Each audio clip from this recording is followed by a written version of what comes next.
Super Savings Explained, a guide to understanding this common phrase. Hello, everyone. Welcome to our English language learning channel.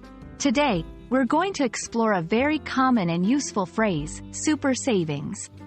This phrase is often used in advertising and shopping contexts, but what does it really mean? Let's dive in and find out. Super savings is a compound phrase used frequently in retail and marketing. It combines two words, super, which means very good or excellent, and savings, which refers to money that is saved, especially in a bank or by not spending it. When put together, super savings implies a situation where you can save a significant amount of money, usually on purchases or services.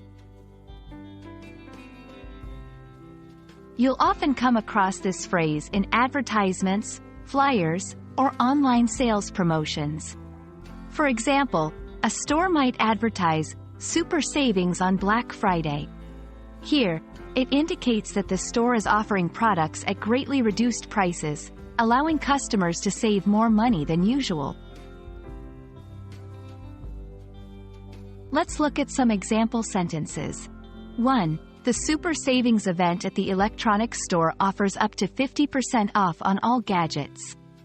2. Sign up for our membership program to enjoy super savings on your next purchase. Variations of this phrase might include huge savings, massive discounts, or great deals. All these terms are used to attract customers by promising significant cost reductions. Super savings is a catchy and effective phrase used in commerce to suggest exceptional opportunities to save money. We hope this video has helped you understand its meaning and usage. If you have any questions or phrases you'd like us to explain next, please leave a comment below. Happy learning and see you in our next video.